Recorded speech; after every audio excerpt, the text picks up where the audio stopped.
السلام علیکم ناظرین، ایک بار میں پھر آپ کی خدمت میں حاضر ہوں۔ حاضرین، اللہ تبارک و تعالی نے مذہب اسلام کو بہت ہی خوبصورت بنایا ہے، اور اس کے اندر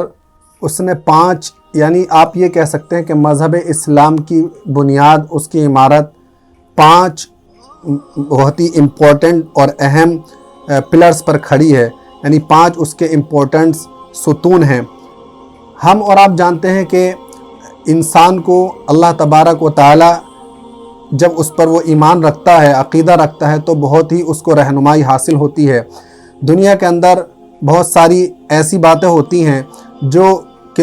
کچھ باتیں ایسی ہوتی ہیں جو صرف اور صرف ہم اپنے بھائی بہن کے ساتھ شیئر کر سکتے ہیں، اور کچھ باتیں ایسی ہوتی ہیں جو ہم اپنے پیرنٹس کے ساتھ شیئر کر سکتے ہیں، اور کچھ باتیں ایسی ہوتی ہیں جو ہم اپنی وائف یا بیوی کے ساتھ شیئر کر سکتے ہیں، اور کچھ باتیں ایسی ہوتی ہیں جو صرف اور صرف ہم اپنے دوست کے ساتھ شیئر کر سکتے ہیں۔ لیکن حاضرین، کچھ باتیں ایسی ہوتی ہیں جو ہم کسی کے ساتھ نہیں شیئر کر سکتے، اور وہ باتیں صرف اور صرف ہم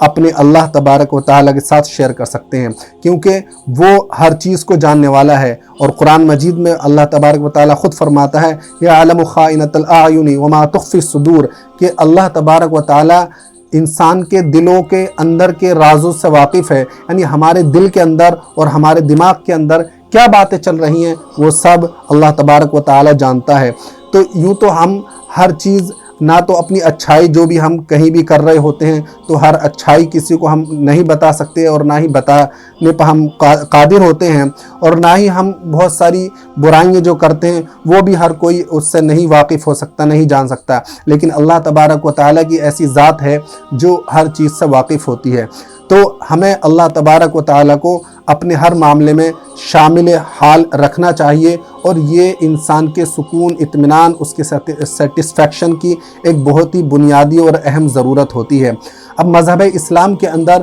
اللہ تبارک و تعالیٰ نے سب سے بنیادی 5 ارکانوں میں سے، 5 ستونوں میں سے، 5 پلرز میں سے جو سب سے اہم اور امپورٹنٹ جو چیز بتائی وہ توحید ہے۔ توحید کا معنی ہوتا ہے اللہ تبارک و تعالیٰ کو ایک ماننا، اس کو یکتا روزگار ماننا، اور اسی کی تفصیل کلمہ شہادت کے اندر اس کی اور ڈیفینیشن بتا دی گئی کہ اشہد ان لا الہ الا اللہ وحدہ لا شریک لہ واشہد ان محمدا عبدہ ورسولہ، کہ جو مسلمان ہوتا ہے وہ اس بات کی گواہی دیتا ہے کہ میں اس بات کی گواہی دیتا ہوں کہ اللہ کے سوا کوئی معبود نہیں اور اس کا کوئی شریک نہیں، یعنی وہ اکیلا ہے، تنہا ہے، اور میں اس بات کی گواہی دیتا ہوں کہ اللہ کے رسول صلی اللہ علیہ وسلم اس کے بندے اور اس کے رسول ہیں۔ تو یہ ہر مسلمان اس بات کی گواہی دے کر اس بات کی اپنی طرف سے ایک وضاحت کرتا ہے کہ وہ اللہ تبارک و تعالیٰ کو اس کی تمام صفات کے ساتھ مانتا ہے۔ اسی کو ایمان مجمل کے اندر بیان کر دیا گیا کہ آمنت باللہ کما ہوا باسمائہ و صفاتہ، کہ ہم لوگ اپنی زبان سے اقرار کرتے ہیں ہر مسلمان کہ میں اللہ تبارک و تعالیٰ کو اس کی تمام تر ناموں کے ساتھ اور اس کی تمام تر کوالٹیز کے ساتھ میں اس پر ایمان لاتا ہوں، اس پر اعتقاد رکھتا ہوں، اس پر بلیو رکھتا ہوں، اور کما ہوا باسمائہ و صفاتہ وقبلت جمیع احکامہ، اور میں اس کے تمام آرڈرز کو، اس کے تمام احکامات کو میں تسلیم کرتا ہوں، ان کو مانتا ہوں، وَإِقْرَارٌ بِاللِّسَانِ وَتَصْدِيقٌ بِالْقَلْبِ، اور میں زبان سے ان کا اقرار کرتا ہوں اور دل سے بھی ان تمام چیزوں کی میں تصدیق کرتا ہوں، دل سے ان کو مانتا ہوں میں۔ تو یہ ایمان مجمل کے اندر بیان کر دیا گیا، اور مزید ایمان کی وضاحت ایمان مفصل کے اندر بتا دی گئی کہ آمنت باللہ و ملائکتہ، کہ ایک مسلمان یہ بھی بات اپنی زبان سے اور دل سے اقرار کرتا ہے کہ میں اللہ پر ایمان لایا، اور اس کی کتابوں پر، اس کے فرشتوں پر، اور اچھی بری تقدیر پر جو اس کی طرف سے ہے، اور مرنے کے بعد زندہ ہونے پر۔ تو یہ ڈیفینیشن ہے ایمان کی، اور توحید کی ہم لوگ بات کر رہے تھے، تو مزید اسی کو سورہ اخلاص کے اندر ہم اور آپ سب پڑھتے ہیں نماز کے اندر۔ اللہ تبارک و تعالیٰ اس میں توحید بیان فرما رہا ہے کہ قل هو اللہ احد، کہ اے اللہ کے رسول صلی اللہ علیہ وسلم آپ فرما دیجئے کہ اللہ ایک ہے، وہ تنہا ہے، اکیلا ہے، اس کے علاوہ اس کا کوئی نہیں ہے، وہ اکیلا ہے یعنی اس کا کوئی شریک نہیں ہے، اور اللہ الصمد،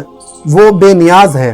یعنی اس کو کسی کی ضرورت نہیں ہے، لم یلد ولم یولد، اور نہ تو اس سے کوئی پیدا ہوا ہے، یعنی کسی نے بھی اس سے جنم نہیں لیا، اس کی کوئی اولاد نہیں ہے، اور نہ ہی وہ کسی سے پیدا کیا گیا ہے، یعنی نہ ہی اس کو کسی نے پیدا کیا ہے۔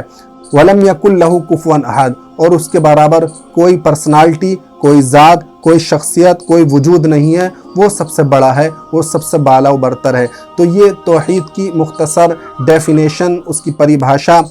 قرآن مجید کے اندر سورہ اخلاص کے اندر اللہ تبارک و تعالی نے بیان فرما دی۔ تو توحید یعنی اللہ تبارک و تعالی کو ایک ماننا، اس کو واحد جاننا، اور اس کے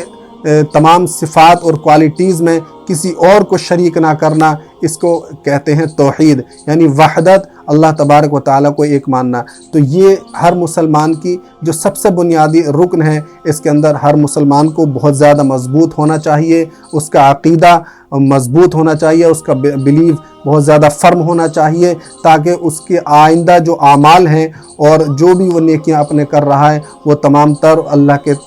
دربار میں قبول ہو، اور ان کا جو اللہ تبارک و تعالیٰ نے وعدہ کیا ہے وہ اس کو جزا، اس کو اللہ تبارک و تعالیٰ قیامت کے روز عطا فرمائے۔